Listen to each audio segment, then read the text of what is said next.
and request for leave of absence. We do have apologies for lateness from Nio, who is attending a tangi. He will join us as soon as he can. And we have previously granted leave of absence for Councillor Nixon. Are there any other apologies or requests for leave of absence? No? On that basis, can I please have a mover? Thank you, Councillor Watkins. Seconded by Mayor Hazelhurst. All those in favour? Any against? Thank you, that's carried. Moving now on to item 2, which is conflicts of interest. Just a reminder to committee members to please declare any conflicts at the time that items are raised. Moving on to item 3, confirmation of minutes. The minutes from the Strategy and Recovery Committee meeting held on the 27th of May have been previously circulated, and I'll open to the floor for any questions, amendments, or for a mover. Thank you, Councillor Buddo. Can I have a seconder? I'll second from the chair. Oh, thank you, Councillor Dixon. All those in favour? Any against? Thank you, that's carried. Okay, moving now on to item 4, which is the Strategy and Recovery Chair's report. As this is the final meeting of the Strategy and Recovery Committee for the triennium, it is a time to pause and reflect on the journey this committee has taken and the foundation that we've now created to hand over to the incoming council. This is the Chair's report that's before you today. When this committee was first formed or reformed back in 2023, it was in direct response to Cyclone Gabrielle. Our challenge was to steer Hastings through one of the most disruptive events in our history while still keeping a clear eye on the long-term direction of our district. I believe we've done both. We've overseen recovery programs that reconnected communities, rebuilt roads and bridges, and gave clarity to people whose homes and livelihoods were left in limbo after Cyclone Gabrielle. At the same time, we've kept growth, housing, resilience planning, and all the other important work moving forward. Because we know that recovery isn't just about fixing what's broken, our roads and bridges, but it's also about preparing for what's ahead. This committee has led the governance of our voluntary buyout program, making sure fairness and transparency were at the heart of everything. We've strengthened our long-term resilience, from advancing hazard mapping and civil defence capability through to working with the Regional Council and other neighbouring councils on flood protection and climate adaptation. We've driven forward our housing and growth management work so that Hastings can keep growing in a way that's affordable, sustainable, and respectful of our soils and our communities. And we've kept financial discipline in mind at all times, ensuring that recovery and growth are delivered in a way that our district can actually afford. None of this has been easy, but it's been necessary, and I believe all of us would say it's been a great privilege to be part of. Looking ahead, the incoming council won't be starting from scratch.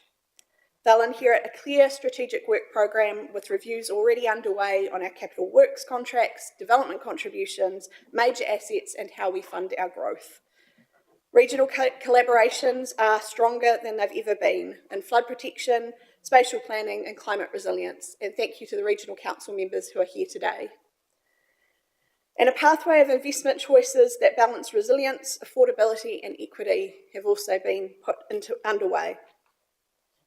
This is the legacy of this particular committee, and I want to sincerely thank every single one of you committee members for being part of that. Our membership has been drawn from elected members, the Rural Community Board, and the Tokatinoa Standing Committee. This diverse membership has brought together valuable perspectives, our local knowledge, and constructive challenge to the table. The way you've all questioned, challenged, and contributed, I believe, has helped deliver better outcomes for our district. My heartfelt thanks also to our amazing staff, who will now, I'm sure, blush. Mr. Cameron. Thank you to Craig Cameron, to Gus Charteris, to Dean Ferguson, Raoul Oosterkamp, Lynn Cox, Christine, thank you down the end as well, along with the wider teams who have supported you all, and many staff across council have contributed to this work. The professionalism, depth of expertise, and commitment that our staff and officers have for our community is outstanding. This committee's work has gone far beyond reports and policies. It's been about practical outcomes. It's been about reconnecting our people, rebuilding infrastructure, and laying groundwork for a safer and more resilient district. It has been a privilege to serve as chair, and I'm incredibly proud of the momentum that we've all built together. Thank you all. On that note, I will take the Chair's report as read. Are there any questions or comments? Thank you. Can I have a mover? Thank you, Councillor Watkins, seconded by Councillor Apatu. I'll put that. All those in favour? Any against? Thank you, that's carried. We'll now move on to the resilience and climate adaptation work programs. This item's focused on the flood protection and climate resilience work being led by the Hawke's Bay Regional Council. And we're very fortunate today to have Andrew Casely and Chris Dolly from HBRC here to present. They're going to take us through the three key areas: HBRC's flood protection projects, the coastal hazard strategy and community engagement underway, and reimagining flood protection, which looks at how these systems can evolve to meet the challenges of the future. For committee members' benefit, the latter two parts of this presentation have accompanying reports that were presented to HBRC on the 30th of July, and they're in volume 1 of your attachments. I'll hand now over to Dean Ferguson in the first instance.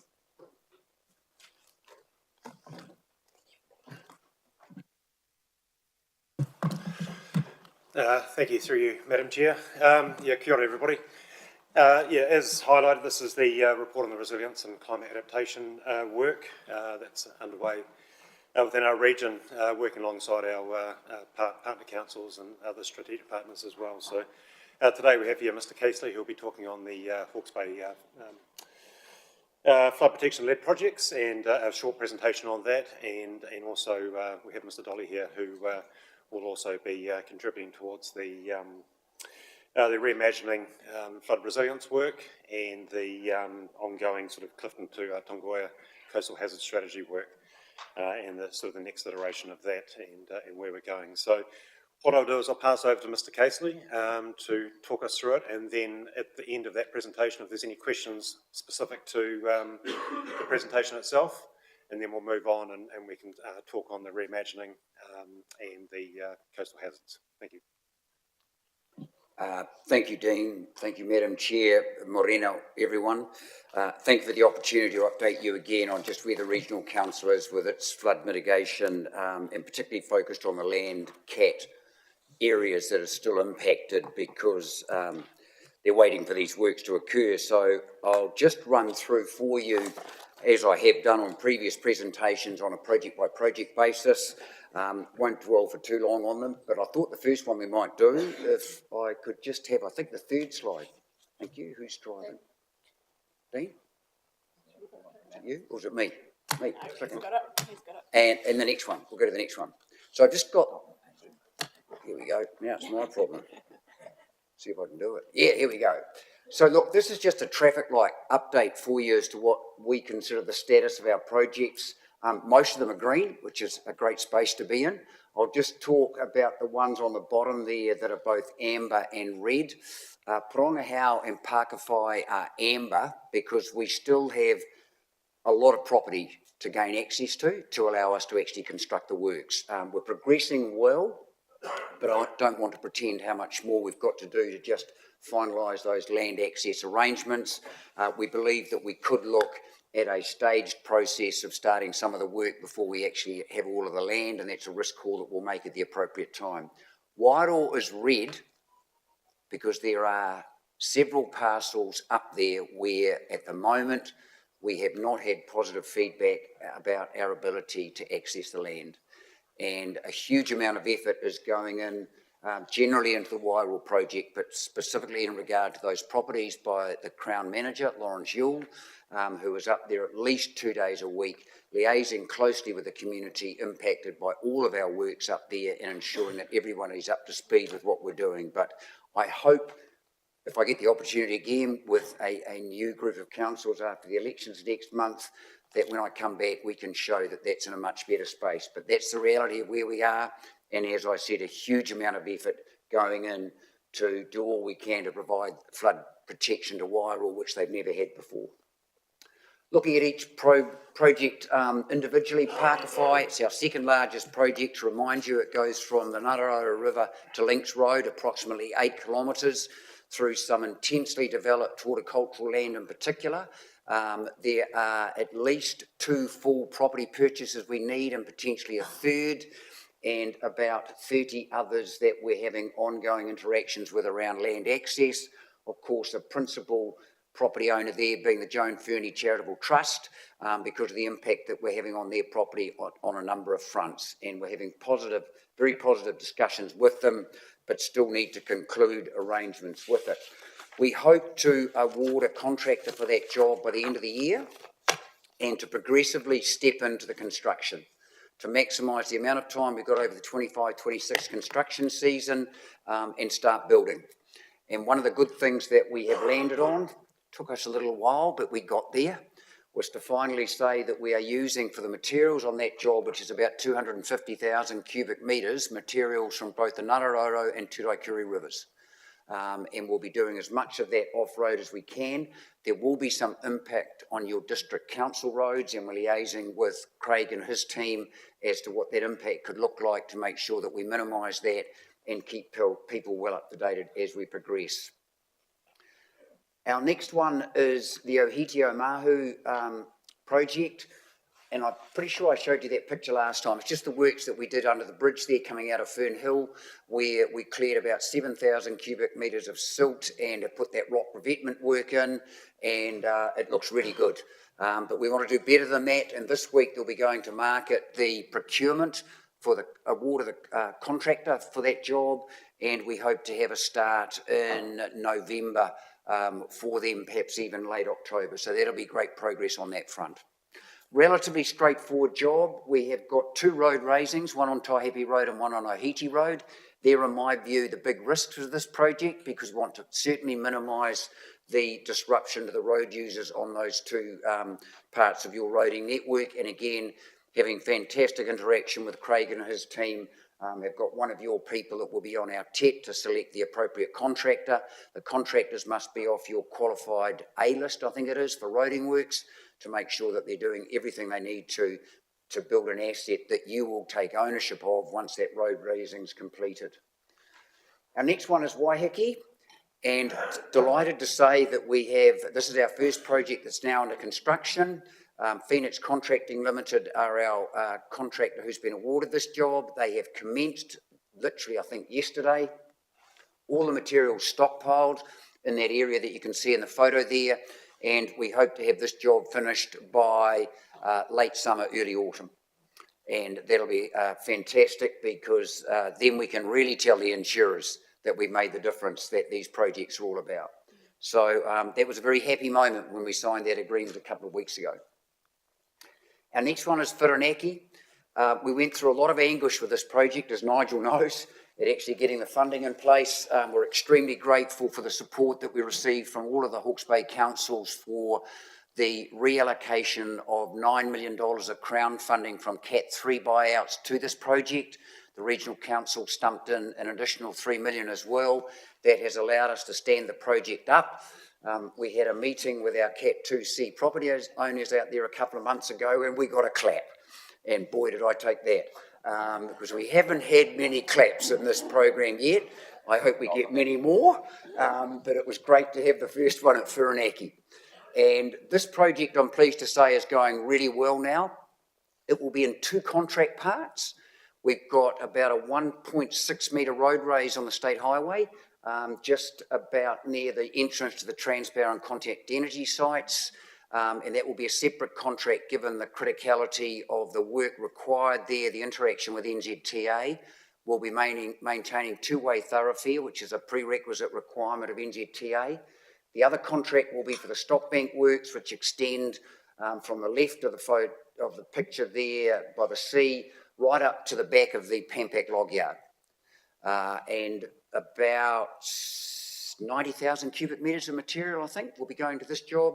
We hope to source the material from a Pampac quarry, which is fantastic. They couldn't have been better to work with. And again, that contract will be going to market next week for the stop bank works and for the roading works in the second week in September. So we are imminently about to launch into that one as well. and the contractors will be on site for the road doing the diversion road before Christmas, and will be cutting into the state highway as soon as they can at the beginning of January, with a 31 March completion date being the end of the sealing period for NZTA. The stop bank work should commence, or early enablement works, in about November. Got a little bit of land taking to do still here because of the revised alignment that we've got. We needed just a little bit more land, and hopefully we'll nail that down sooner than later. Just the catch-all now, we've got a stop bank rapid repairs level of service upgrade, certainly above the Fernhill Bridge on the true left bank of the Ngāraroto, that will tie into our Hiti project, about 1.5 kilometres, and will be certainly substantially strengthening that bank there where one of the major breaches occurred, impacting the Fernhill settlement during Gabriel. We're just working out how far below the bridge we go. Chris and I are keen that we take a decent chunk of below as well, because there were some quite significant breaches there. That's what this project's about, but we're just seeing how our budget goes. We've got 2 pump station upgrades. We were originally intending to have 3, but the costs were horrendous as they came in. Can now only afford 2. They will be Awatoto and Pakawhai, with a major upgrade at Awatoto to treble the capacity of that pump station and double it at Pakawhai. Those contracts should be finalised by the end of this month. They're design build contracts. We expect to see contractors on the ground early in the new year. Council's upgrade of the telemetry system is progressing really well. That's being delivered internally by the telemetry team, who are most familiar with the sites, most familiar with the kits, and fantastic to see the additional resilience that's being created around that telemetry system. The final one is we've got the drainage and smaller flood protection scheme reviews progressing. They should be complete by the end of the year, and there'll be ongoing interaction with those communities around the levels of service that we have identified as a consequence of those reviews and what improvements might be required. And Dean and I have see each other regularly out at Te Wanga, as I do Alwyn and Hannah, as we interact with certainly that community who are well engaged out there. The final comment I wanted to make, and it's not in these slides, is that we are busy doing some rock revetment work on the Clive River, right next to Farndon Road. And for any of you who have been down Farndon Road recently, you'll see a 50k restricted speed area, and there is a considerable amount of rock going into that part of the riverbank there to stop the erosion, because it's got very close to your road. I'm delighted how well that contractor's operating by maintaining 2-way thoroughfare still, because it's a busy road, as we all know, at the beginning and end of the day. And we were there on Saturday morning with a blessing with a stone that was put in by the local marae, and that work's proceeding really well, and we hope to have it completed in about a month's time. So, Madam Chair, that's just a quick update for everybody. Next time I hope to show you some actual diggers building things, but we are getting very close to that. Fabulous. Can I just take the opportunity too, that's not on the slides and it's not part of the flood bank stop bank program, but just want to acknowledge HBRC. So one of the issues that came up as we're working through with landowners in Whakatū is the stop bank in Whakatū, and I'm just really delighted that we will go into a meeting with landowners tomorrow night, having found a solution that we're doing together and jointly funding together. We've already talked with some of the landowners like Bill Nimmin, who we require to do some work with his property and fencing and stuff, but just really pleased that we've been able to find a solution to that issue. So just want to acknowledge HBRC, because we've worked really well together to tidy that up as well. Fantastic. Okay, I will come to the floor for questions. So, Councillor Kerr. Thank you, Madam Chair. Thank you, Andrew, as always. Couple of possibly more technical questions. The stop bank structure, is that going to be a typical wide at the bottom soil-filled stop bank that's going to take up a lot of ground, or are there other alternatives in how we're going to manage the water? Sure. Look, that is the predominant form of structure that will be built for the works that are going to be carried out. There are some areas, and Pakawhai and Porongahau are really good examples of this, where the consequences of us taking the footprints required for stop banks is just too significant. significant in terms of the impact on property owners with homes, and that particularly relates to Porongahau. We would have had to demolish quite a few homes if we were to put traditional stock banks in place there.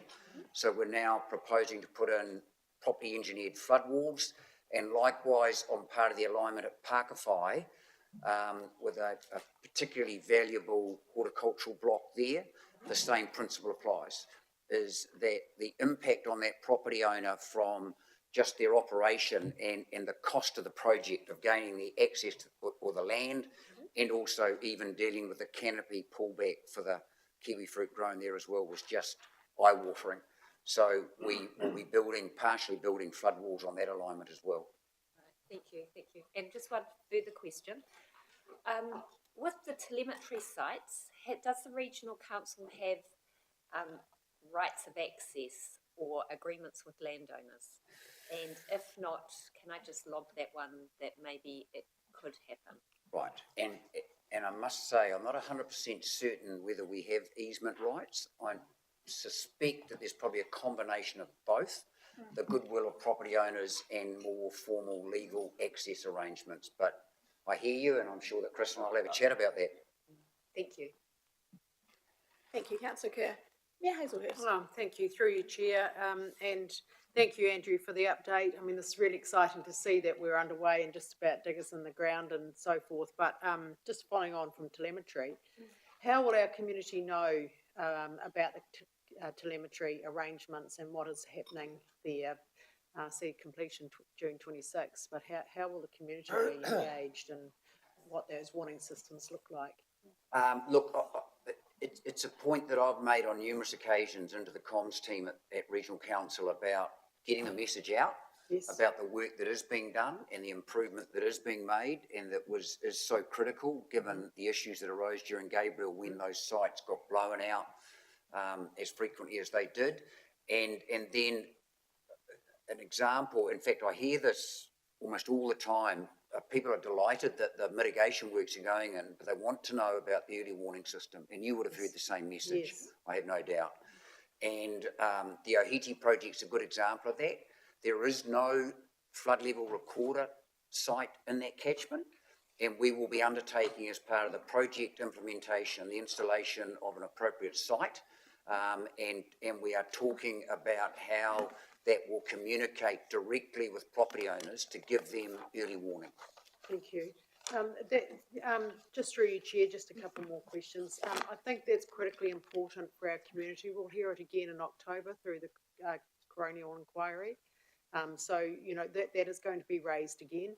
So we have to be able to reassure our community what is happening, and so what will they know and how will those early warning systems be inoperable.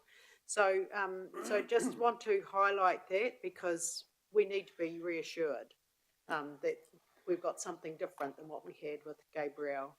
The other question I have is around, and can I congratulate you on the rock revetment on Farndon Road? It looks fantastic, and it wasn't. I didn't realise that the river was so close to the road. So I love that work. Just a question around Awatoto and Pakawhai have those pump stations, and what area missed out? So you said that you didn't have the cost, the financial capability for 3. What was the area that missed out? Brookfields, which is almost a subcomponent part of that Awatoto industrial area catchment, so they are connected, but what council is committed to do, because they couldn't fund it in this initiative, is to include it in the next long-term plan. Okay, thank you. Oh, that's great to hear. It's still going to be happening, but further along. Excellent. Thanks, Chair. Thank you. Moving now to, councillor Corbin. No, thank you. My question was on the pump station Oh, too, brilliant. but particularly about Hamawana pump station and whether that was still progressing that level of service review and review of that pump station and hadn't been taken off the table. Certainly the scheme review is still proceeding, and there was interaction, and I must get an update as to how it went on both council side and the community side with the consultants. WSP have been doing that work. I think it was a couple of weeks ago, Alwyn, that they were having that interaction, and certainly I have no doubt that the pump station capacity will be a key focus area as an outcome of that review. Thank you.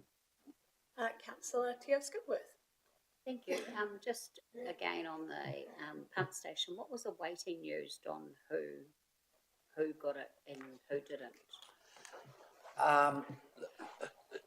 It was partly around what the catchment characteristics were and where an upgraded pump station will have the greatest impact.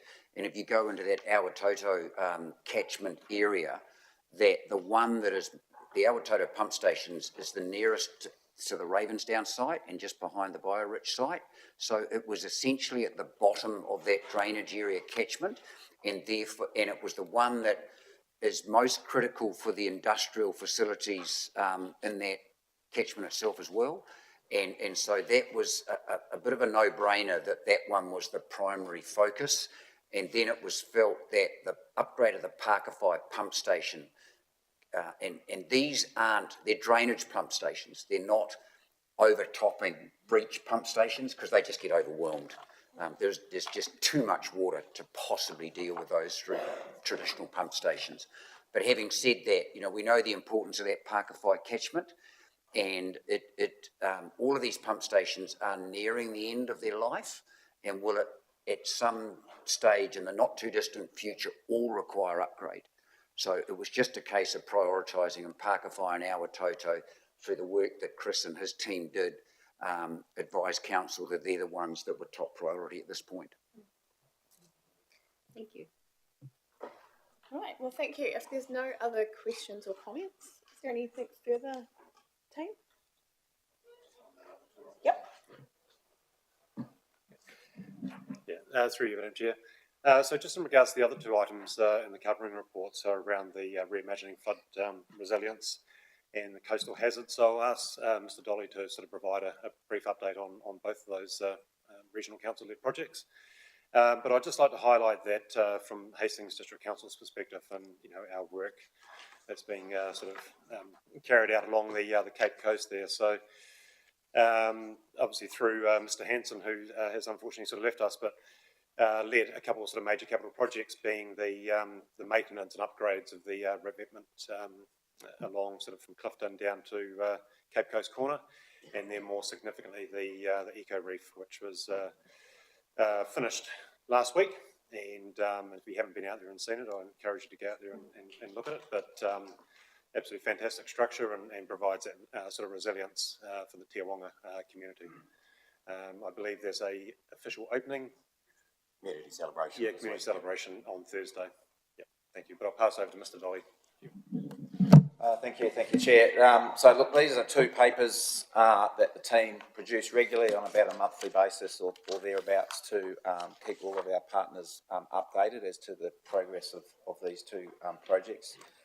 So we have presented in detail on the reimagining flood resilience, but primarily that's around determining for our two biggest schemes, which is the Hevatonga scheme, which obviously protects Hastings and Napier, and our Upper Tukituki scheme, how they respond to over-design events, and really taking on board the recommendations out of the independent flood review to engage widely with the community.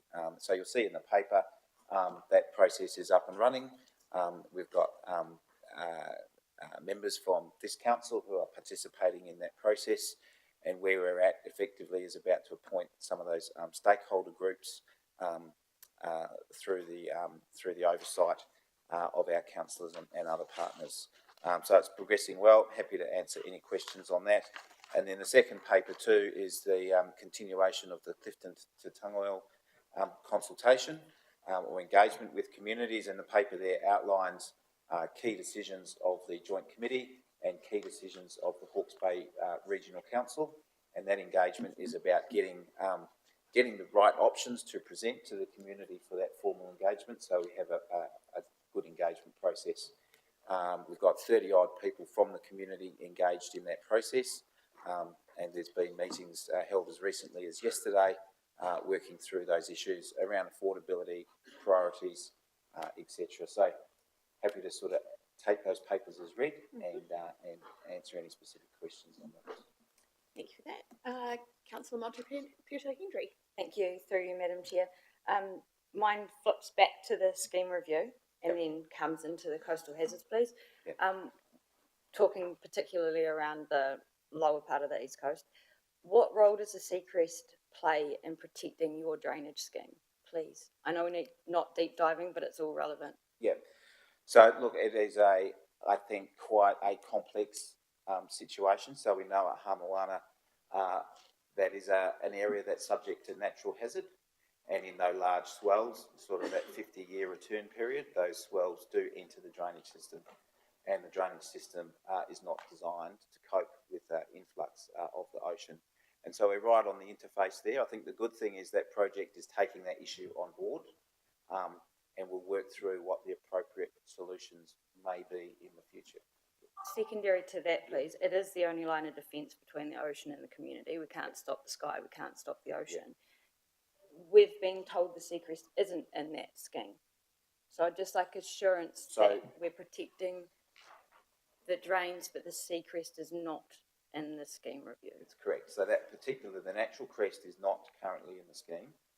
What the scheme review has done is taken that issue on board so it can explore what potential solutions might be. The reason I say it's complex is it's the interface between land drainage and coastal protection. So I can't articulate right now what the proposed solution might be or how it would be funded, whether it's funded because it is picked up through the coastal strategy, and we know that it's a risk to the drainage. So I think the key point is the issue is being looked at in detail to understand the impact, and then potential solutions will be put forward as that process concludes.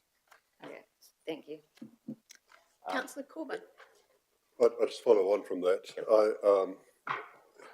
My understanding is the community aren't so concerned about seawater getting into the drainage, but actually shingle from the crest getting into the drain, blocking it and stopping the system working.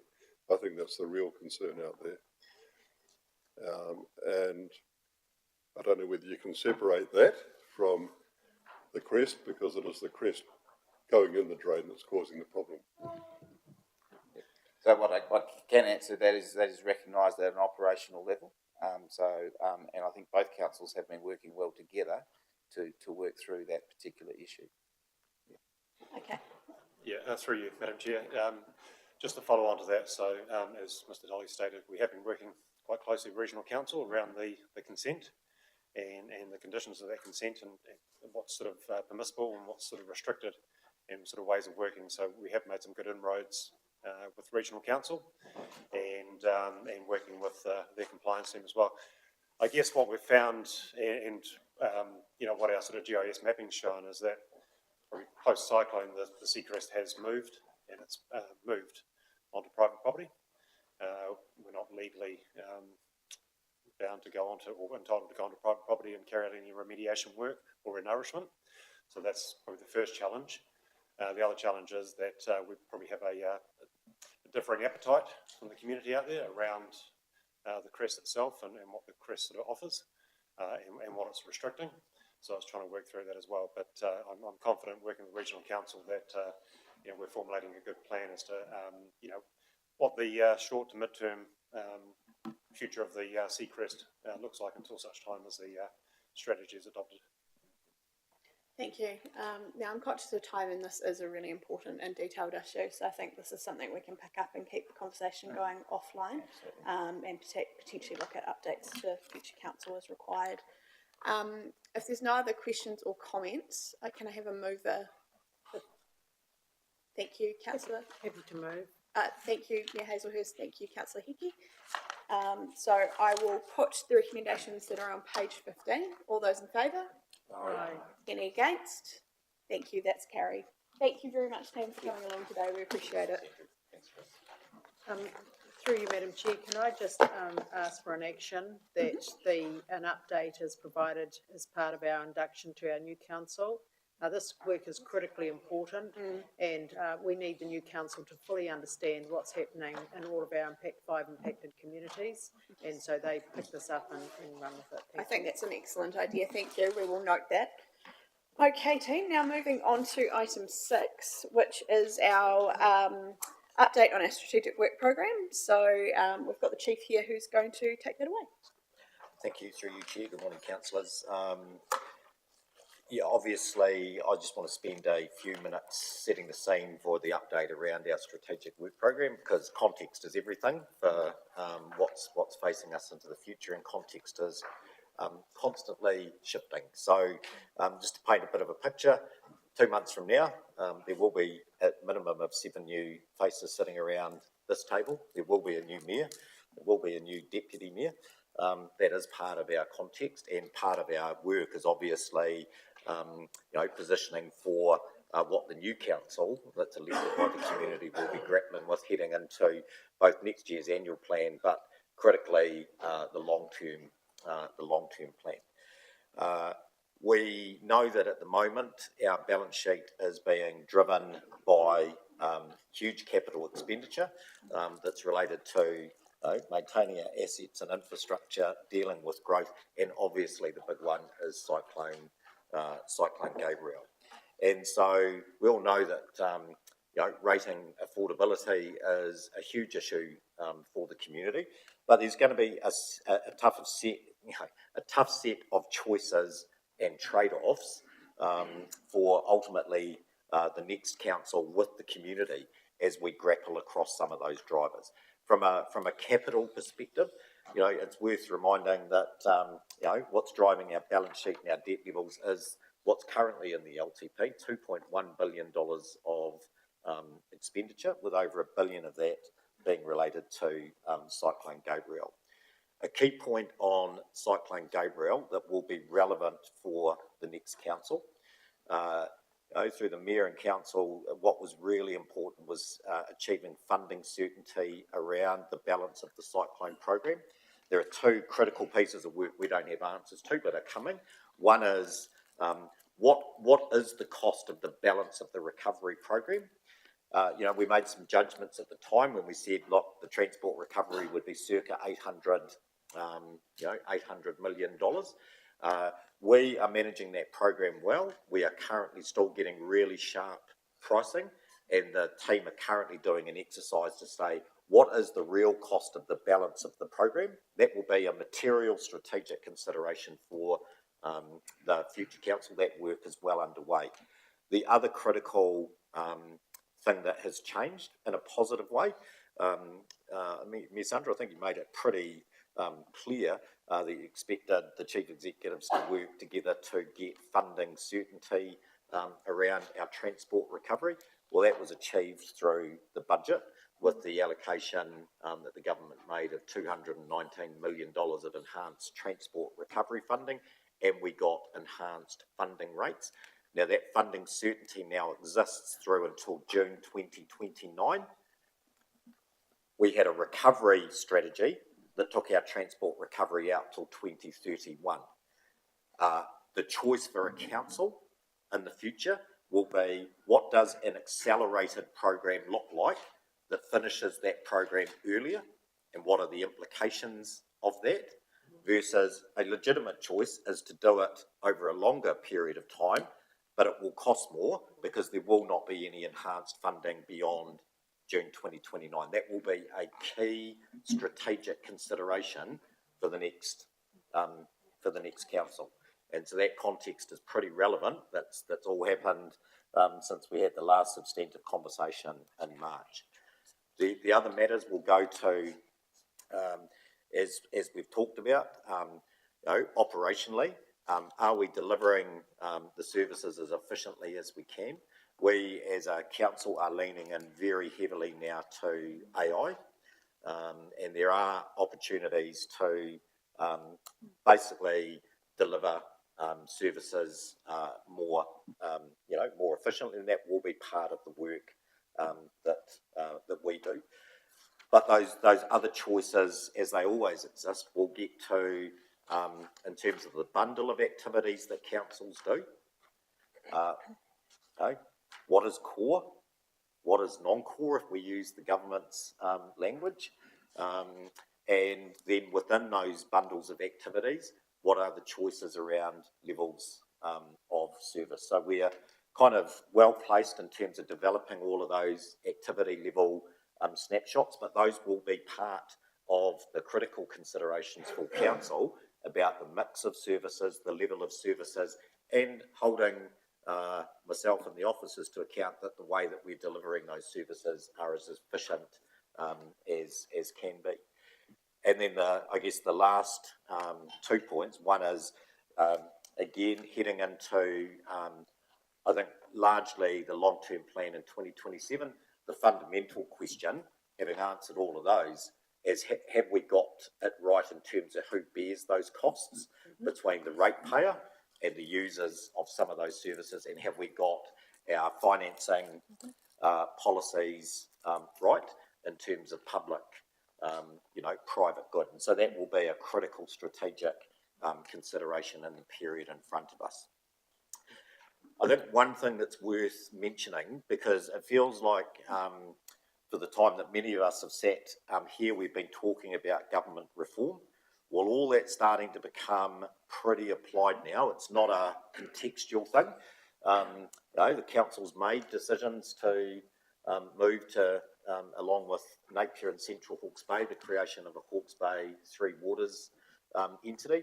That is the biggest structural change in local government in a generation. The government's announcements yesterday of which are really significant, looking to move in the consenting space to a proportionate liability and away from joint and several liability, but also incenting councils, like-minded councils, to work together to establish regional building consent authorities. Off the back of the building review that we did, that we were promoting that. We had support from certainly Napier and Central Hawke's Bay. We all sat, the mayors and officers, with Minister Chris Penk not that long ago in Toitoi. So all of this is happening. This is the strategic context in which that work's going on. So we've kind of set out, just an update around those work programs. I'm not proposing to talk about, growth and who pays for growth. That's the subject of another update in the agenda. But that's the kind of strategic context in which, these work streams are advancing. And obviously we've given you an update through the paper, but happy to take, any questions around where the associated work's at. Thank you, Chair. Thank you. Coming now to Councillor Fowler. Yep, thank you, Chair, and through you, three kind of questions. Despite what some may say, Council has some quite complex activities. So will there be an induction before we start looking on how to manage some of these, what we actually do for the new councillors, assuming a minimum of 7? Yes, and I think, as the councillors know, having sat around this table, and induction of new councils are pretty important. We are proposing to run a briefing of this council around how we're planning to do that and to seek feedback from your own experience around shaping what that induction program looks like. But yes, will be fundamental because, again, and I think we've referenced it in the paper, whilst we have a current fiscal strategy that's been adopted and the current LTP, the forecast rates increases for the next 2 years are 10%. We are working on the strategic assumption that an incoming council will want to understand the choices for that number to be less than that figure. And so understanding the bundles of activities, the costs, some of the choices, because I guess the message, and it's not a new message, is whilst myself and the staff and your role to hold us to account that we're doing things efficiently, ultimately the bundle of services, the levels of services, and who pays for it are ultimately governance table decisions. They're not ones that the staff. Yep, thank you. And second one, life, as they say, is often about timing. Our timing is, it is what it is with everything coming at us. How it's good that you're doing proactive. How agile are you going to be to respond to new governors coming in who may have wanting you to look at other areas that you haven't highlighted? In other words, instead of being reactive, being proactive. And two, despite what people may say, our finance team is actually quite under-resourced. And I would say this because I'm a bean counter, but life is often about numbers. So how are you going to cope with that resourcing when we're stretched with local water's done well and all cyclone, all the other things that have been thrown at us? Yeah, it's a great question, and again, respectfully, I'd say at the end of the day, you know, I'm your one employee, and with the staff, we, you know, we're here to serve those that are elected by the table, but with advice to the governance table. So the context is challenging. You know, there is quite, you know, so to pick up the truth's always in the numbers. Well, the numbers speak for themselves. You know, the operating expenditure and revenues have gone from $130 million in 2021 to $280 million in the year just finished. Capital delivery has gone from $90 million to, you know, north of $200 million of capital delivered without huge increases in staffing. And again, to make it real to your point around finance, the finance team in 2021, when operating expenditure was $130 million and capital spend was $90 million, was 8 staff. The finance team in 2025, when it's $260 million of operating expenditure and $206 million of capital delivery, is 9 staff. So there are some real things that the next council table is going to have to grapple with, because everything's now about a set of choices and you know, and trade-offs. So that's just the reality of the context. But like it always is, the council table will determine what its priorities. Thank you. Coming now to Mayor Hazelhurst. Thank you, Chair. Thank you, team, for this report. It's great to see strategic pathways, and I am slightly concerned under the focus area that there is nothing there for the CBD. We have had huge investment by our investment partners and developers in the city, focused on our strategy, and I'd be very disappointed if that doesn't remain a focus area, given the really strong targeted rates that our commercial landlords are paying, and also the huge amount of investment as I've seen. So, you know, we have to stay on that page. The CBD is a constant change. We need more professional services in town, because we know that there won't be retailers lining up in this economic climate. So I think that needs to be put under your focus areas. And I was also, under revenue opportunities, actually quite disappointed with C. I found that 4, 5 and 6 under C, and I remember Councillor Dixon saying we'd like to start this work yesterday. It says the new council will provide guidance on an appetite for revenue opportunities to look at sponsorship and partnerships. This is a critical piece of work, folks. We have a government that is looking at rates capping legislation by the end of 25.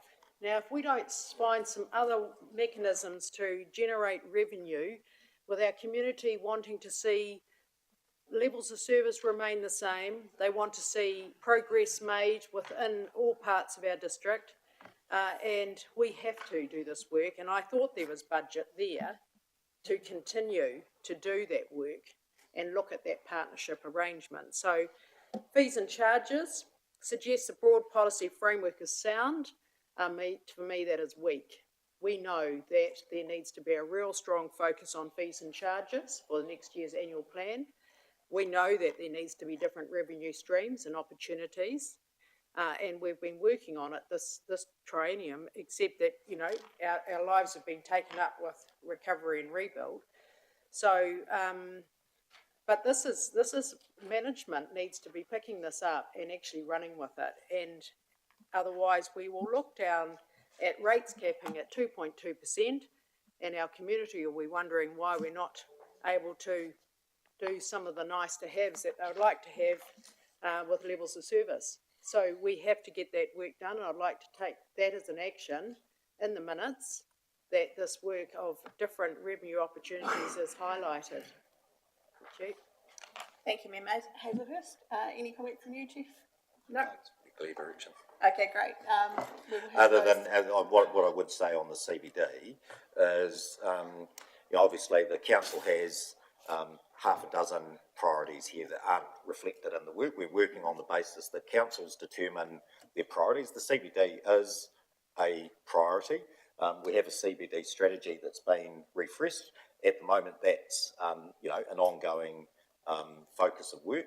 I think I understand the point that's been raised, and I don't disagree, Your Worship. I think in the work for the council to continue to set out what its long-term priorities are, given what we've seen around the CBD enhancement and vibrancy, but also what we understand is going on strategically around CBDs, not globally in New Zealand, is there some quite pressing challenges, and how we navigate the structural change that's happening in development economics, the changes around the mix of CBDs between retail and professional services, what CBDs of the future look like from a placemaking and the places where communities come together, whether you overlay parking, which continues to be, I think, quite a strategic issue that we need to nail.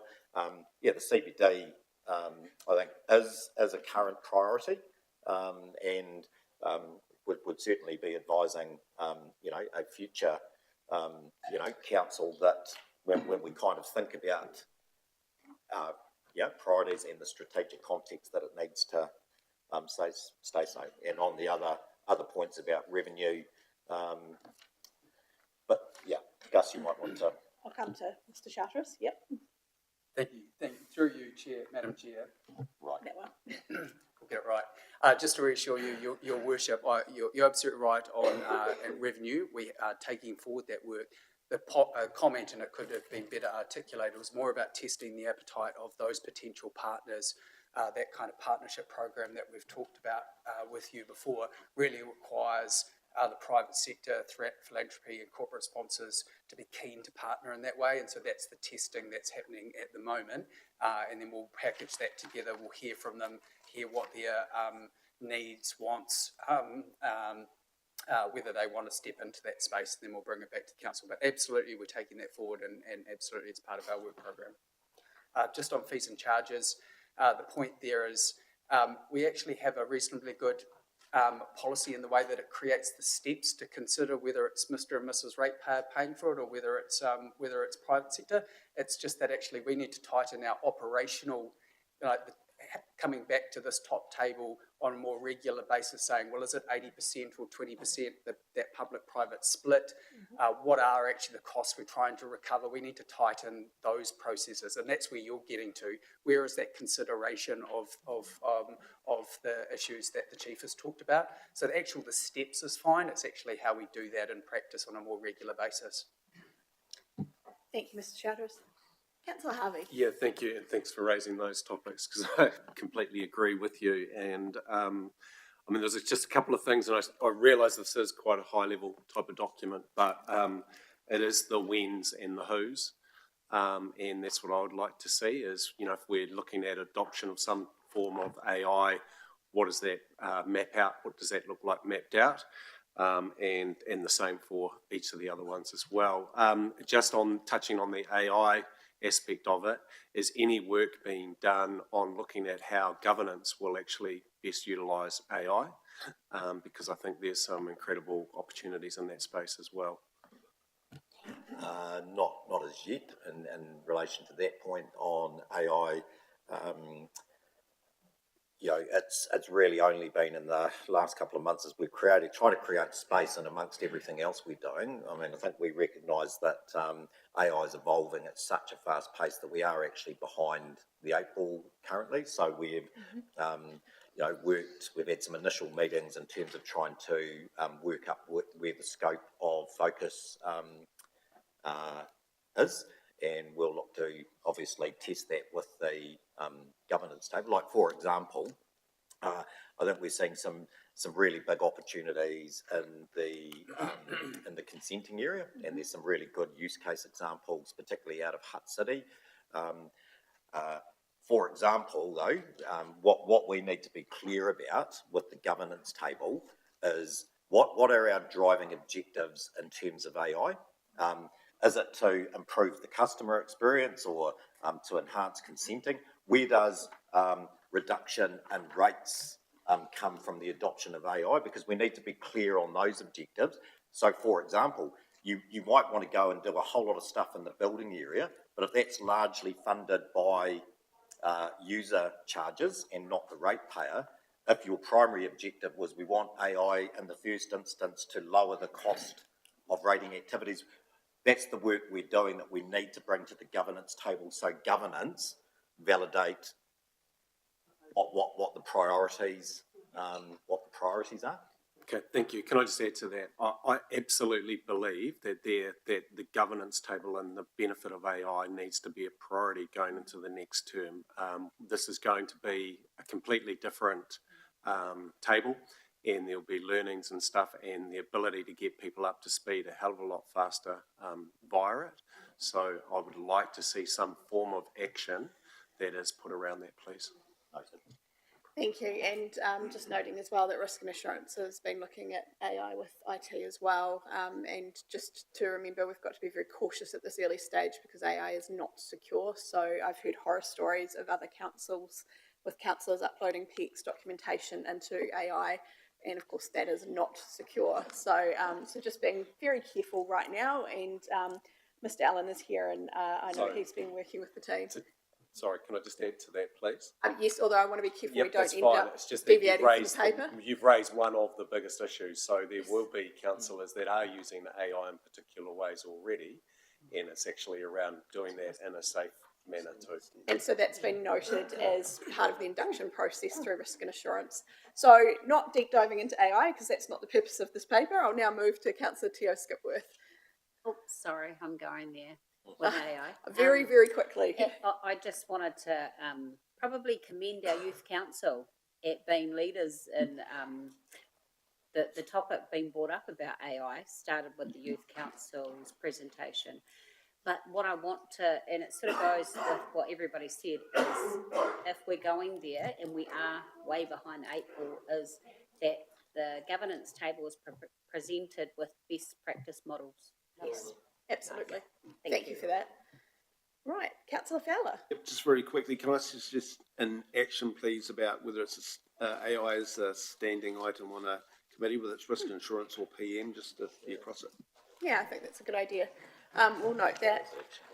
Right, team, I'm looking at recommendations on page 19. Can I please have a mover? Thank you, Councillor Buddo. Thank you, Councillor Teo Skipworth. I'll put that motion. All those in favour? Any against? Thank you, that's carried. Okay, we'll move now on to item 7, and I'd like to welcome Mr. Smith. Oh no, Mr. Allen, are you doing this one? Oh no, Mr. Smith's here. Sorry, there was a point your general way. Oh, sorry. No, that's okay. So this one is our Civil Defence Emergency Management Update and Planning. So I will hand over to Mr. Smith. Brilliant. Thank you, Madam Chair. It's great to be here. So the paper can be taken as read. Just a couple of quick comments on that. Really the key part is presenting the Joint Committee minutes, just for awareness. The major decision from that committee was adoption of the Regional Service Level Agreement for Civil Defence.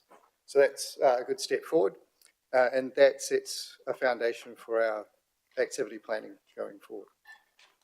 In addition to that, I would like to just table that the Minister for Emergency Management has released a cabinet paper in the last few days relating to their intention around a bill for emergency management. Broadly speaking, at a high level, that bill aligns with their original consultation document. There's relatively little change based on feedback. There's also pretty clear the government is expecting an increase in investment in emergency management, and it's pretty clear from the paper that that investment is expected to come from local government. The reform... Surprise, surprise. But we'll break cap as well. Yes. Yeah. There are 5 reform objectives. On a positive note, they broadly align with our service level agreement, so the national direction and our regional approach are reasonably well aligned. Within the specific details of the policy proposals they've got, There are things around who's the lead agency, which are some of the things we submitted on. Recognition of overlap between group officers in regions and local authorities, which they aim to resolve, which I think we might want to comment on in the future. So happy to take any questions on the paper and any questions on the cabinet release that's just come out. Thank you, Mr. Smith. Councillor Kerr. Thank you, and thank you to Mayor Sandra, who's just sent the cabinet paper through to us, so we'll be able to digest it later. Just from a practical sense, is group and are we fully staffed for what we are required to now? I'm not talking about the future, but the now. Probably there is a gap that we are working to fill, both at a local level for us as a council and at the regional level. They are going through a process at the moment, so can't say too much more about that. Locally, we recognise to meet the responsibilities we have under the service level agreement, that will require some additional staff. At the moment, we've been reprioritising the work of my team to focus mostly on this emergency management space, so the additional staff we would look to bring in would enable the workloads to be redistributed more evenly.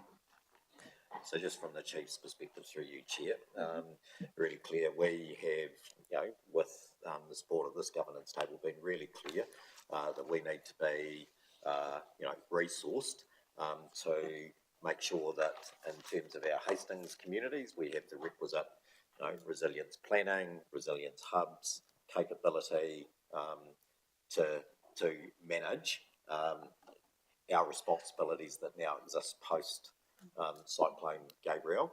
We are also part of group, but I guess the point that I'd raise is we, as part of this change process, that the role of group is different going forward. Some of that existing funding has been redistributed, so we've picked up some extra funding to employ some more staff. We will prioritise and make sure that we have got the level of resource that we need to perform our role. But going forward, one of the things for consideration in next year's annual plan and then again in the long-term plan, that this is only going in one direction in terms of our responsibilities. And whilst, again, we've done very well and, Mr. Woody did a, gold star job in terms of, attracting in over $4 million of external funding. The cost of us performing this function well over time is going to require additional investment. We will manage that this financial year, but they will be part of the considerations in annual plan and long-term plans. If we're going to avoid the lessons from our past, where there's a burst of activity post an event and then distance from the event and then it's not a priority, and that is our history in this space. Now we are well placed. I want to give you confidence that we are resourced to do our job now, and we will continue to make those choices. But the forward path to travel is only one scenario, which is more investment to be able to sustain and do this well for communities over time. Madam Chair, can I just make a follow By comment? all means. It would be remiss of me not to, as well as asking questions about are we fully staffed, to not acknowledge the staff and all that they have done. From small things, enabling a small rural community, to the really big things on the night of the cyclone. So through you, Chief, to all of your team, also acknowledging the coroner's inquest is happening in Auckland at the moment, will be coming here. From my broad rural community to you all, thank you. Really, really appreciate all that has been done. Thank you, Councillor Kerr. Yeah, Hazelhurst. Thank you, Chair, and well said, Deputy Mayor. I think I'm really pleased with this cabinet paper. It clearly articulates that we have been listened to through our submission process. The iwi Māori representation at the table is critical, and it's there. some of the stuff about who's in charge and how we manage is there. So there's some really positive aspects of learnings from Gabrielle as we move forward. Yes, we've done civil defence in this organisation before. We know how to do this. We know that it's a community at the heart of everything we do, and you know, this allows, this change of legislation will allow us to, yes, we have to rate for it, we have to fund it properly, but that is, if you know that you're in charge of it and you're responsible for it, we can get on with it. And so I'm really excited to see what's next steps with this ledge, and I think that this is a positive way forward for us, for our district, for our people, to have some really good input into civil defence emergency management. And yes, it's got to be a critical part of next year's annual plan and the long-term plan. So thank you, everybody. Thank you for the paper, Regan, and all the work that's happening in our recovery for our district. Kia ora. Thank you, Mayor Hazelhurst. And on that positive note, would you like to move the recommendations? Thank you. Can I have a seconder?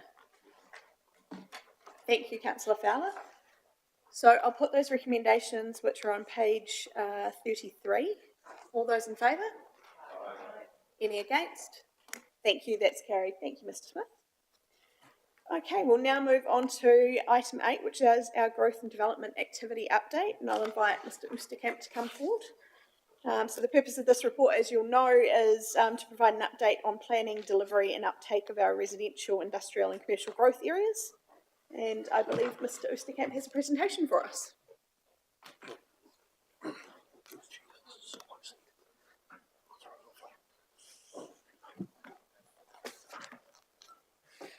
Thank you, Chair.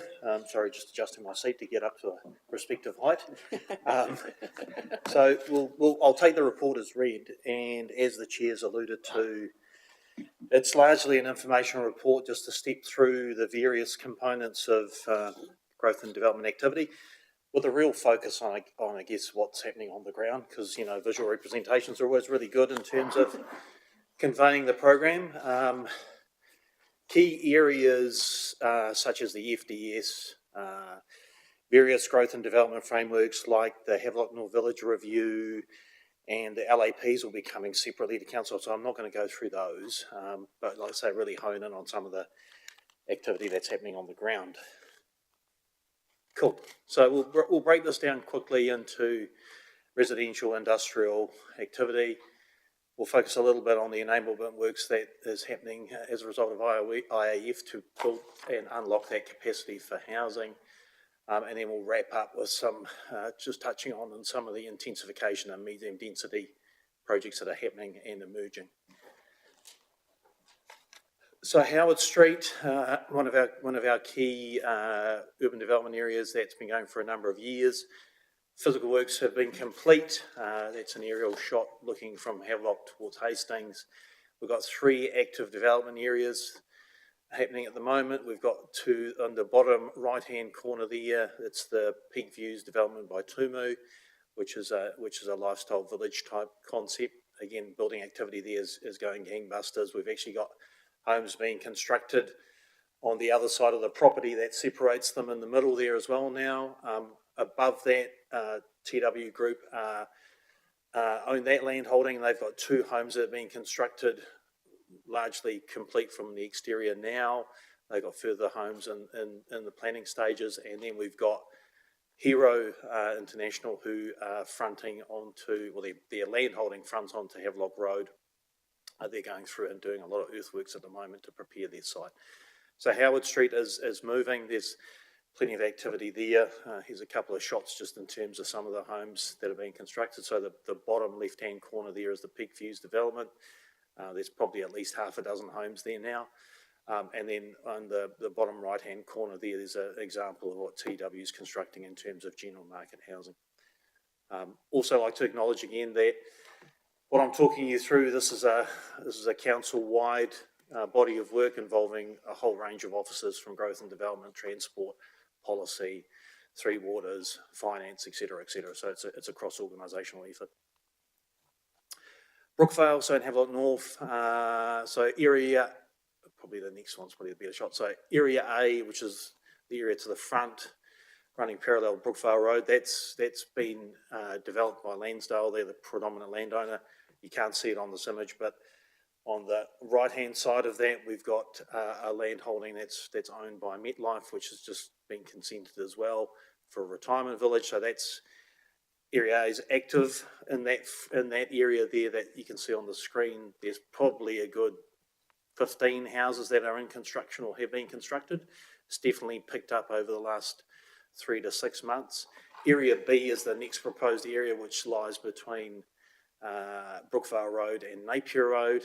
You've got Romains Drive to the left there, and the stormwater basin that council will look to construct from October, November this year, sort of bisecting the two.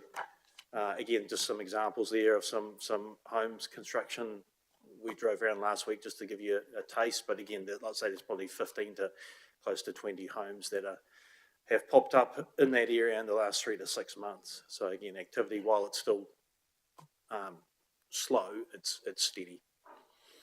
Romains Drive, so that's a body of work which is imminent in terms of going through procurement. That work will start in the fourth quarter of this year, and it'll improve the roading network and also cycleways along Romains Drive.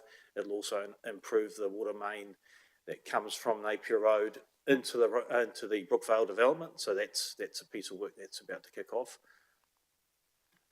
Iona Havelock Hills, this one's pretty close to my heart because I've run pretty closely on this one. So again, in the left-hand image there, we've got the areas that have been subdivided by CDL. Again, home construction starting to commence. We've got 2 or 3 that are happening within the Iona Triangle, as I'd call it in the image there. We've also got the Brettlebane Ave, just maybe use this pointer here, this area here, which is part of the Havelock Hills sort of broader catchment in terms of capacity. That has a number of homes that have been constructed over the last 6 to 12 months, probably in the order of 14 to 15, which add further capacity to that area. So again, that activity is starting to pick up. In terms of physical activity, in terms of public works, so Middle Road, you would have seen the press release that went out yesterday, potentially. It's gone out. So the Middle Road works in terms of the section between Brettlebane and Gilpin are complete. We've got this here is the Gilpin Road realignment. So as you can see there, that's now fully sealed and complete. So this section here, which runs under this image, is the existing Gilpin Road that will get closed off. So that effectively will be open in the ensuing weeks. Again, just a couple more images there. And I guess the key body of work that's in front of us now is, I'll just point it out again, is this section here between the Gilpin intersection and Ensley Road, which is roughly up here somewhere. There's a significant road uplifting here. We've got some large box culverts running across a sort of drainage network on this side that runs through to this drain here. That work's happening starts on the 25th of August and gets concluded by the end of the year. There's undergrounding of overhead lines, which are happening as part of that as well. And the existing portion of Iona Road, which would join in here traditionally to the Gilpin intersection, will be closed and reinstated and effectively get turned into housing. So that paper came to council a couple of weeks ago.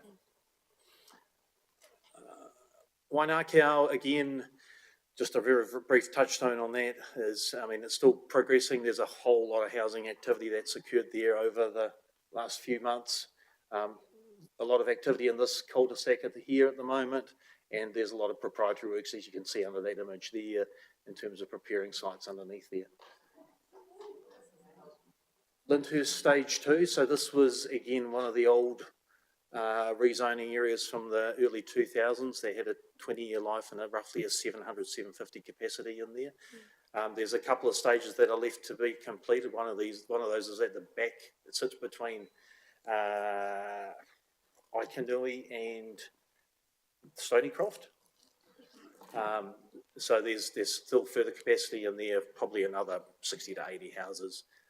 But as you can see, there's quite a bit of activity. There's probably, at a guess, between 7 and 10 homes under construction currently. So, you know, there's still activity happening on the ground, which is a good sign that the market is still chipping away. Yeah. In terms of industrial activity, so again, I've just focused on the headlines here because, again, the industrial market has been slow, but I guess highlights is there's the main freight development in Irongate to the left there. That building is now fully clad. It looks from the exterior largely complete, and it will be complete in the coming months. So that's a massive addition for Hastings, having that regional distribution centre in Irongate. To the right there, you've got the third cool store that finishes off what was the Sunfruit development that, again, initiated that whole Irongate development. I know for those councillors who were here, probably recall that was the risk-based decision that we made as council to flick the switch on the services, because that triggered the 20% uptake threshold. So that's the final cool store there. That one there in that image is just under 10,000 square metres. So those three cool stores combined is just over 3 hectares. So again, still some big sheds being built. And then obviously New Zealand Post and Tom Moana have got their regional distribution centre as well. That's been consented. They're going through that building consenting process now with construction not too far away. So again, another great addition to Hastings. So again, stuff's happening. Yeah, it's not quite as exponential as it has been, but there's plenty of stuff that's bubbling away. Growth enablement work. So just very quickly, doing a stormwater upgrade in Flaxmere that's tied in to all the residential and commercial redevelopment works in Flaxmere. So effectively what that image is showing is we'll have a detention area on 195 Portsmouth Road, which again, for those councillors who were here, we acquired that property for that purpose. So effectively the stormwater will come down Carnarvon Drive into that pond, be held in that pond, and once the event or the exceed in this event has reached a point, it will backflow back into the network and be distributed. So that's work is going to commence this side of Christmas and be completed near the tail end of the first quarter of next year. Very briefly, and this is not my forte, and Chappie's not here either, so I'm not going to get into it, but IAF, obviously we've got a lot of work that's happening in the IAF. That program continues on and is scheduled for completion at the end of 26. We've talked about it earlier in terms of the work that's happening along the expressway. The infrastructure acceleration fund. Yeah. So you'll recall that this is new generational spine infrastructure that was key for the wastewater capacity to cater for all the growth in Flaxmere, but also to create the network capacity in Hastings for Plan Change 5 and intensification of our already urban areas. This is a $36.5 million investment, of which $18.5 million is coming from the Crown. It's done in 10 separable portions. That's about 8 kilometres worth of pipe that runs down the expressway, down past the sports park, hooks up with all of the work that's happened in Collins Road in Waipatu, and then finds all its way out to the wastewater treatment plant. We are 6 separable portions of 10 complete, and I suppose the big message is, for a project that started a couple of years ago in the height of construction, this is the conversation happening with Graham Mitchell, who administers this, the Chief Executive of NIFCO, on Friday.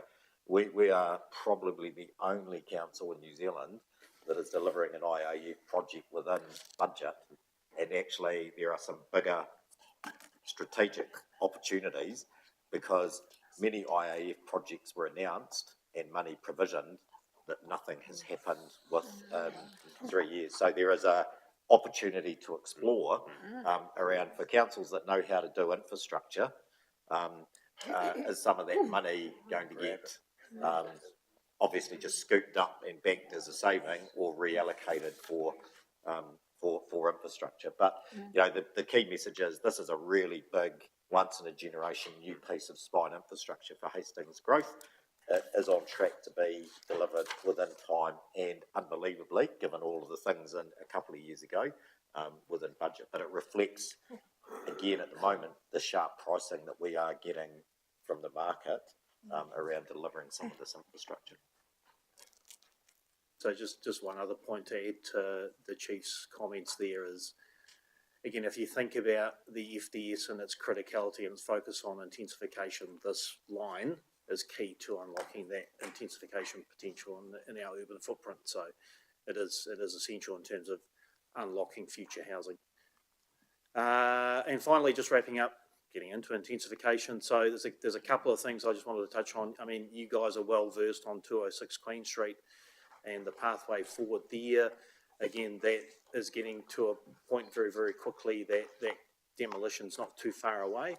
And then the To be development. really clear, demolition is scheduled to start next month. Consents have been issued for that. Mike Walker has, his name and signed up on the building. That project will be underway next month. Yep, so that's imminent. And then finally, again, tied into the FDS, so this consent application that came in yesterday as an example of what the market's looking at for intensified housing in a Havelock context. Yep. So that's proposed for the top of Joel Road, Campbell Street, next to the existing Joel Road development. Currently 4 stories, sort of 13 units ranging from 2 to 3 bed located in that development. So you can see again that the market is responding, I guess, to that need. And I know Councillor Watkins has made it very, very clear on a number of occasions that desire and that need to go up, which I fully support. It's just great to see the market starting to look at that now as well. So And again, what I'd say, Raoul, just doing that, for a council that's dealing with a lot of growth, the key things that we look at every week, what pre-applications have the resource consents team had, what resource consents have been lodged and what building consents have been lodged. You looked at last week's resource consents that you all get, over half of last week's resource consents are all using the provisions of the medium density and city living zones. The market is starting to see the opportunities of medium density development. And whilst I think the market lends itself in the short term to seeing quite a lot of this development in Havelock because of the market, the reality is last week there were resource consents in for Davis Street and Hastings. That we see for Queen Street and Hastings, we're starting to see this stuff in Hastings as well.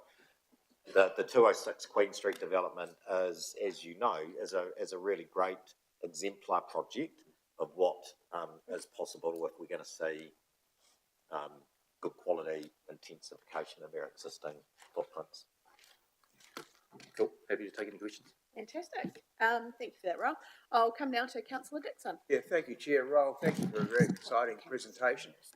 It's not all doom and gloom out there, obviously, which is really great. Just something that I've noticed, and I'm slightly conflicted because I'm going into the Howard Street development, is that the speed limits haven't changed. So you've got 30 at Parkvale School, and where all the building sites are, it's 80.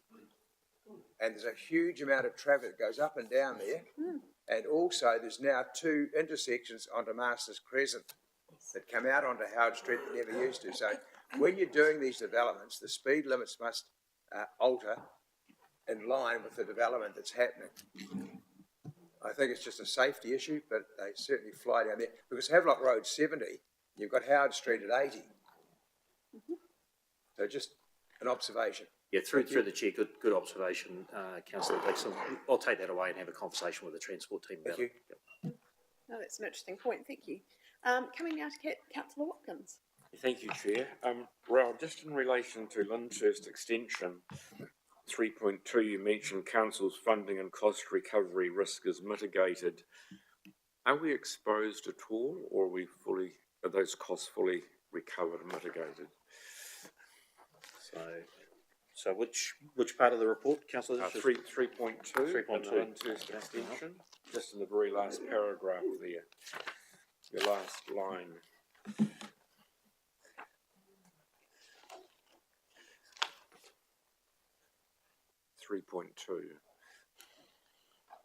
I think to have a go while Mr. Easterkamp composes himself, I think what that's referring to is, you'll recall some of whilst we're all celebrating the development that's happening on Howard Street now how complicated that was in terms of structure planning with 11 different landowners. A key thing with the structure planning for Lyndhurst Stage 3, which is all the new area to be developed, was the criticality of the council's decisions that reflected we wanted to predominantly work with one landowner, which is the Tumu Group, and to do that structure planning in a way that mitigated those risks, which is what I think it's trying to capture. But anything you want to add? Yeah, just in addition to Nigel's comments, I think he's captured it pretty well. Is I think our previous approach, and we've all talked about this, is we've probably overreached somewhat in terms of the structure planning process, in terms of council's involvement.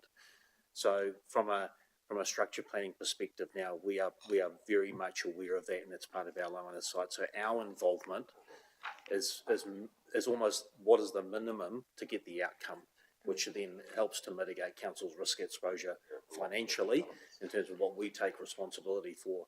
There are different ways that we can, through that structure planning process, assure those outcomes without taking the financial risk of doing that ourselves.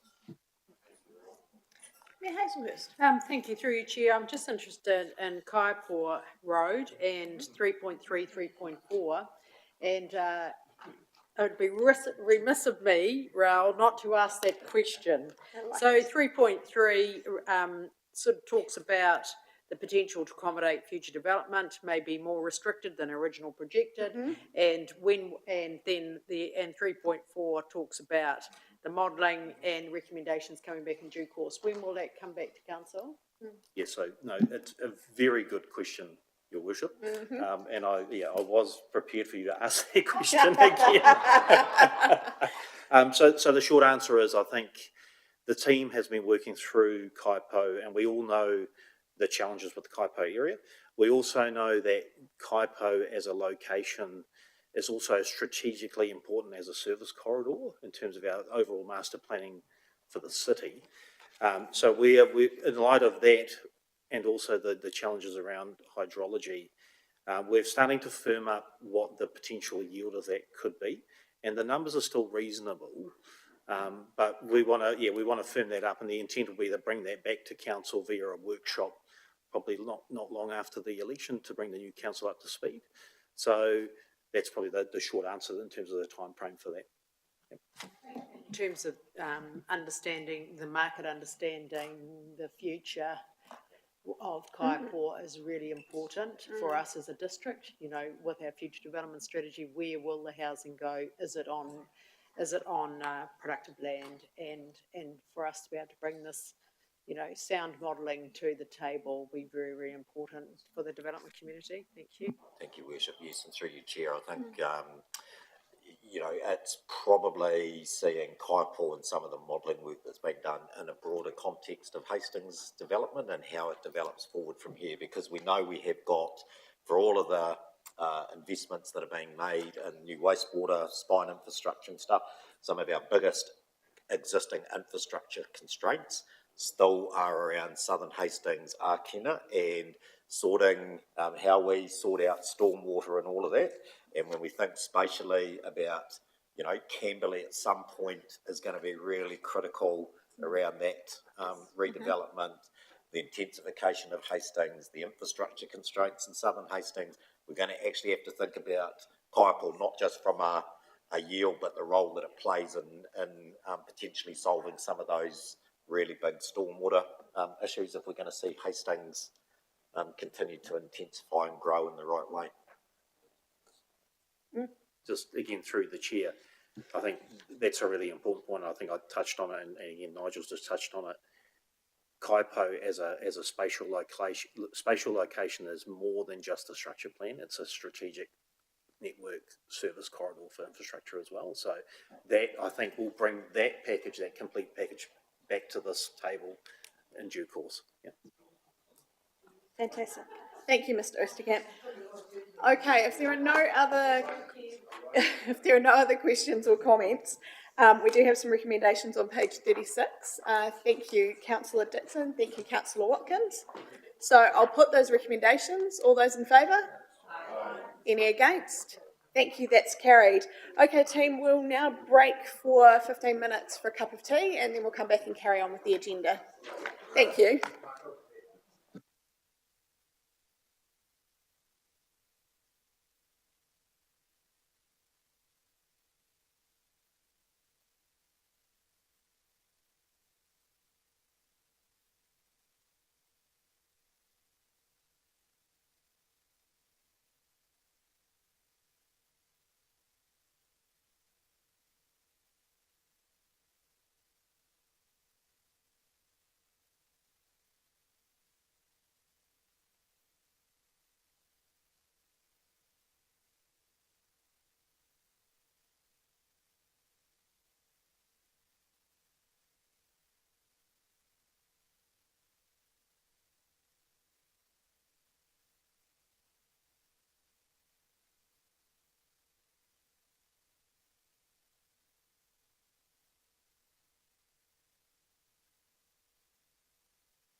Right, welcome back everyone.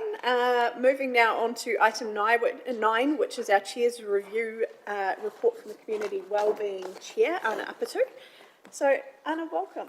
Thank you very much, Madam Chair, and thank you very much for the opportunity to provide a summary of the Community Wellbeing Subcommittee mahi. I'd just like to start with thanking the officers. I mean, this is coming to an end for me, obviously. My role was the chair, and it's just brilliant to be able to highlight some of the key activities and some of the challenges for us.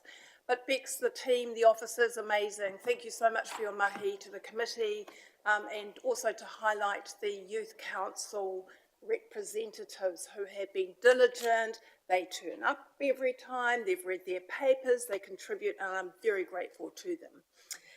It's been a pleasure being the chair of this subcommittee, and I just have a plea for you all as we grapple with what's core and what's not core, and what are those things that are perhaps seen as a bit soft and perhaps can even be budgetary constrained, can I say, or contribute to the fiscal situation for council. Please, for those that are still around this table, hold firm to this portfolio. Those very things that help and support the wellness of our Heretaunga Hastings community lie very much under this portfolio. If you think of educational pathways for our young people, the libraries, the services our libraries provide to our community, just in this past year we have had over 450,000 visits to our libraries.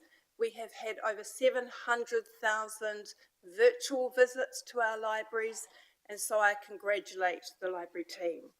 If we think about employment with Mahi for Youth, we receive external funding, we quietly support our young people that need wraparound support and driver's licenses and introductions to industry. It's another beautiful area of those things that determine our wellness. Physical activity, healthy housing with our kaumātua flats, and also, just all that safety net with our, all the pieces of work that lie directly under it. So obviously there are challenges. You've read the report, and on that note, I'm really just here to answer any queries or any thoughts that you might have. And on that basis, I will...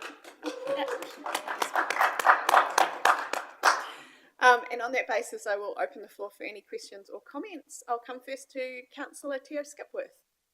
Yeah, I couldn't agree with you more, Anna, about holding on to this portfolio. I also, all of the mahi that you've described is really, really important. I do want to hone in on the Mahi for Youth program. We have a rising youth homeless problem happening across the country, and I sat in with the facilitators there about how they had mentored a couple that were sleeping in their cars, and how the young gentleman hadn't been able to, went to work, turned up late and got fired instantly that day, and created a problem for them being homeless, living in the car. But the team at Mahi for Youth do outstanding mahi.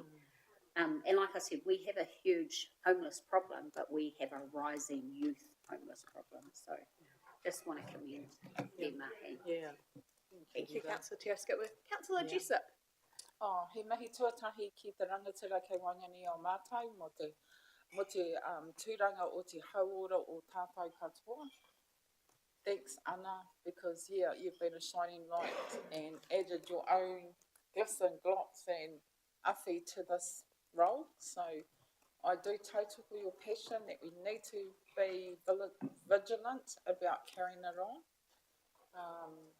And I'd just like to thank you because you're going to be a great loss in this tepu. Aroha nui kia koe. Thank you, Councillor Jessup. Tōna. Mayor Hazelhurst. Thank you, Chair, and also just thank you, Anna, for your leadership in this area. With our people are well, our community as well, and this is, incredibly important work. Whatever we wish to label it with, it's about the wellness of our people, and I just want to thank you for your leadership and your passion over the last triennium, and we're really grateful we've had you at our table and to lead this work and to see the results that you and the team, with Bex and the team, have created together, and just making sure that, you know, that we're across all of this and what are the opportunities, and it's not always our ratepayers that need to pay. And we've seen, thank you, Bex, for the extra funding that has come from the government in some of these areas. So thank you for your incredible leadership. Councillor Barrow. Thank you. And I just wanted to highlight as well that it's been great having members of the community come in and being able to present and hear from them and feeling an opportunity to be heard by council, to be seen and to be able to bring their point of view. And I think that's something really valuable from that committee. Councillor Dixon. Thank you, Chair. I'm just going to say that this Community Welfare Committee always flies under the radar. And you don't get recognised for all the things you actually achieve across the triennium. So well done to all of you. And just a little update on 4.2. Yesterday we met as a Joint Alcohol Strategic Committee, JAS. Health has agreed to take over that lead role with the agreement of each individual council. And so that will come back in a paper in the near future. And I think it's in the right position because health don't do the regulations, but councils do. So that would be very good. And also, an aside, the Napier councillors on the JAS committee were virtually sideswiped. When they did the local alcohol policy, they thought they had the numbers, and when it went to the vote, they didn't. They got really, really surprised, and they were quite upset about it, that they didn't fall into line with us. That's worth reporting back. So thank you. Well done. Thank you, Councillor Dixon. Councillor Harvey. Yeah, thank you, Anna, for your contribution. Just like to say you've been incredibly inclusive in regards to how you were set up and run that committee, and how diligent you were as well with it. I think sometimes you're probably frustrated. It was like herding cats with some of us to make sure that we were there, but really, really do appreciate that. And I think the main reason why it has been a success is actually your passion for it. It's an area that you specialise in. It's where your mahi is and the driver. So just really want to thank you for everything that you've done. And just adding to the chorus of voices, Anna, from a personal perspective, thank you for allowing me to be part of your subcommittee as well.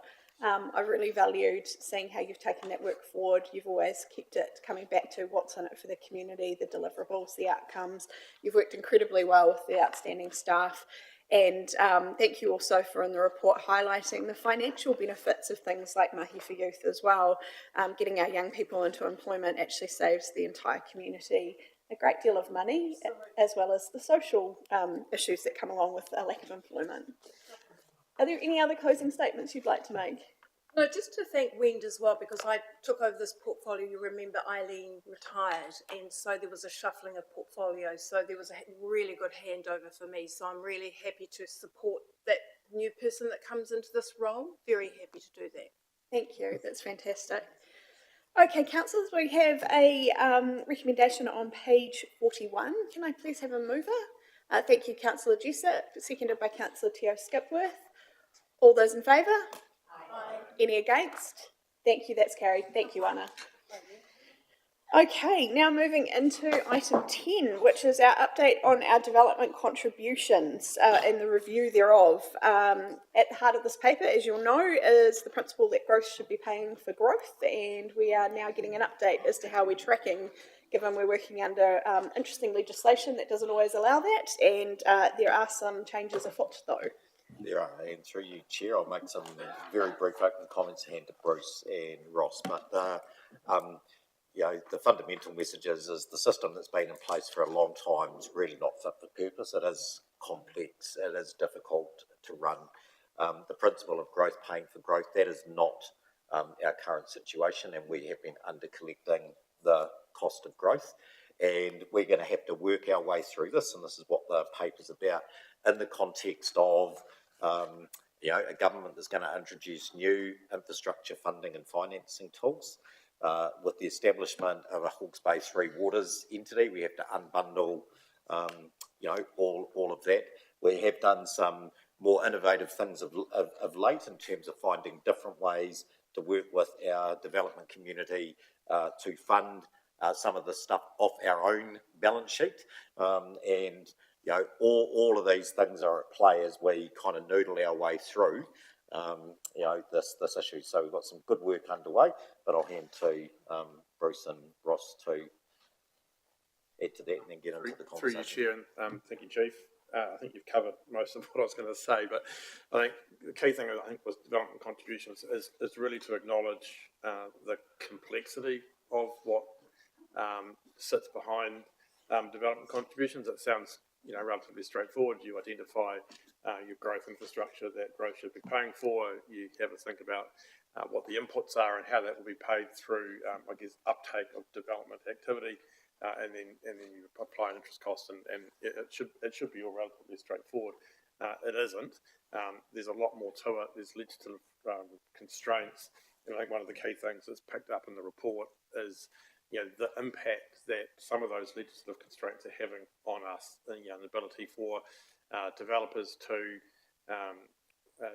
set the development contribution that they're going to pay when they apply for their resource consent. That really is, it's good for the developers. It provides some certainty. I think that was the intent when the government made that change to the legislation. But what it has done for councils across the country is that it's meant that councils are under collecting quite significantly from the development contributions in order to pay for growth. So growth isn't paying for growth, and it's not just a Hastings issue. It's an issue that we're hearing repeatedly around the country, and some of the bigger councils that have experienced quite a lot of growth over the last few years as well. So I think the key thing is so this paper just sets out what some of the issues are and the processes we move forward. I think the last point that I'll just make is this is complex, and I think a few of you have been around the table have been involved with things like rating reviews, where we've had a rating review working party, a number of different issues, and we bring those issues to the council table into a working party sort of environment and tease out what the options are and how we can address the issues that are in front of us. The thing that we want to do here and has been previously sort of agreed on is that we'll use what's currently constituted as the Mayoral Advisory Finance and use that as effectively a working party, and we'll tease through some of those more substantive issues that we have around catchments, QE rates, and sort of Nigel's point, there's a lot of stuff going on, a lot of moving parts, development contributions moving to development levies, the impact of Three Waters moving across as well. There's lots of uncertainty around how that will happen and when. So I think there's a lot here, and the team have just worked up, and we'll be bringing back and working with the chair of the Mayoral Advisory Finance, Councillor Fowler, around a program of that work. What happens between now and the election, and then how do we reconstitute that post-election as well. And probably the last thing from me through you, Chair, is to Bruce's point around, this is a New Zealand-wide issue, but councils that have been dealing with growth. And I think one of the things that's changed in a Hastings context is, we are a growth district and we've seen a lot of growth. And I think one of the things you'll recall, we commissioned Jim Palmer to do a review to look at growth. Part of that was, obviously, Deputy Bruce being the owner of the outcomes for growth-related work, establishing the growth unit. I think one of the other things that it's touched on in the paper is that we probably got by for a period of time without really having the grunt necessary in the organisation, the systems and processes to truly understand, the costs associated with growth. And that just doesn't cut it in the context that we're in now, and certainly when we look forward. So part of, we've made some initial responses, but, this is a complex area, and you really need to have inside the organisation the right people and tools and processes that truly allow you to understand the cost of growth, the implications around how you manage that. And I just think we need to put that on the table, that whilst we've made some adjustments recently, we were probably for a long period of time getting by with part of someone in the finance team doing a little bit, somebody you know, in another part of the organisation doing a little bit, but not really having, I think, the requisite, you know, focus and capability to manage it and what's been a much bigger growth context for Hastings, certainly over, you know, recent times. And through your chair, just to round that out, so that is something we're actively looking at. I think, the risk profile for development contributions has changed significantly in the last 2 or 3 years. You know, as we had an update from Raoul before, one of the things we were looking at was the Infrastructure Acceleration Fund. The impact that has is one example of the quantum of work that's happening in delivering growth infrastructure. So we're borrowing more money at a time when the market is depressed. As much as we heard something from Mr. Oostkamp about some of the activity that's happening, it's not happening at the speed with which we forecasted to happen in the LTPs previously. So there's a lot there and a lot that needs to be kept on top of, and particularly as we work our way through with local water done well in the transition of the three water growth assets and growth program, and the assets as well and the recovery of that. So it's quite a complicated space we're in at the moment, and we do need that extra resourcing to keep on top of that. Okay, I'll open to questions. Councillor Fowler. Yep, thank you, and through you, Chair. I guess why we're having to do all this work at the moment, through you, Chair, is that we haven't had systems set up to capture all these costs going back to 2007. In other words, so my question is, going forward, what systems are we going to put in place so we don't have to retrospectively look back and consume a lot of resources? And I'll just make the comment, I don't think I could sit down and design a more complicated system if I tried, so. Thank you for acknowledging that, Councillor Fowler, yes. Through your chair, you're right, so the system that we have got was effectively a very complex database spreadsheet that captures all of this. I think one of the review things that we need to do, you're absolutely right, it's incredibly complex, it's like a big black box, and it's taken Mr. Franklin a long time to really unpack it and understand how it really works. One of the things that we need to do is actually investigate what alternatives are there.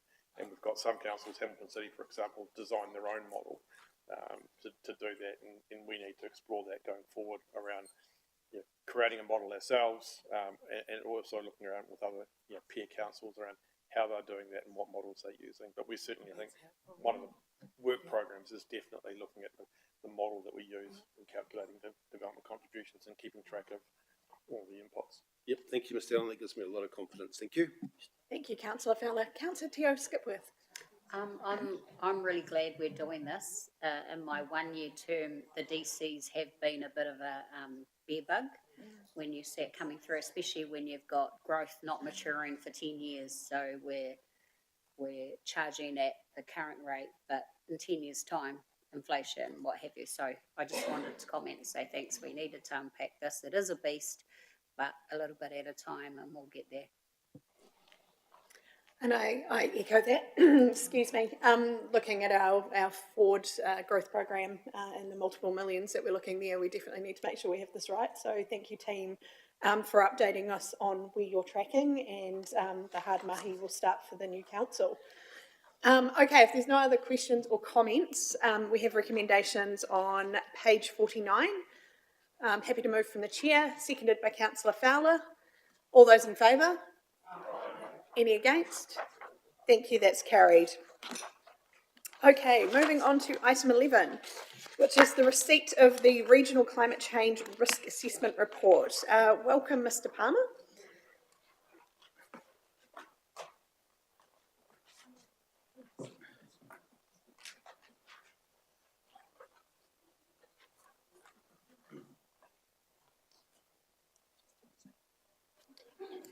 Kia ora koutou. Thank you for having me here. Through you, Madam Chair, I would like to take the report as read, although I will understand if not everybody has been able to read the entirety of the attachment. It is a 230-page, very comprehensive technical report, which has been based on all of the best available information. The report was commissioned by the Climate Action Joint Committee, and as such it contains a mixture of regional overviews and individual district summaries.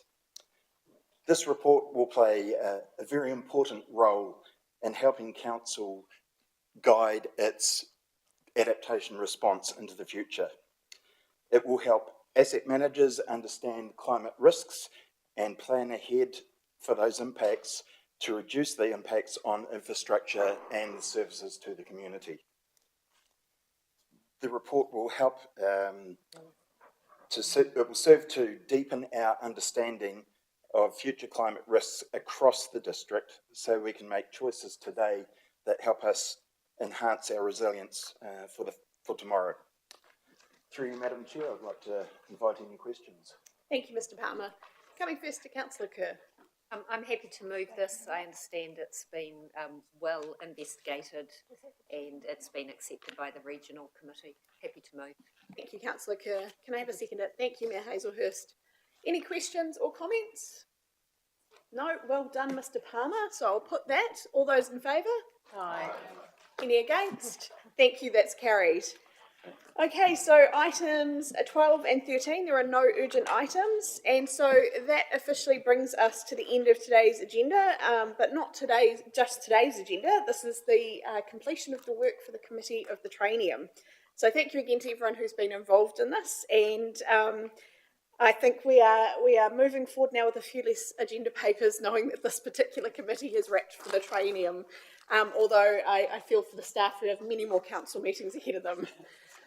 Thank you all, and can I invite Councillor Jessup to do our closing karakia? Just before we close, Madam Chair, can I just acknowledge you and your leadership through strategy and policy and the work that you have led in a very, very difficult Trainium. So thank you for, you highlighted in your chair's report, but thank you for your work in leading this very important committee. Thank you.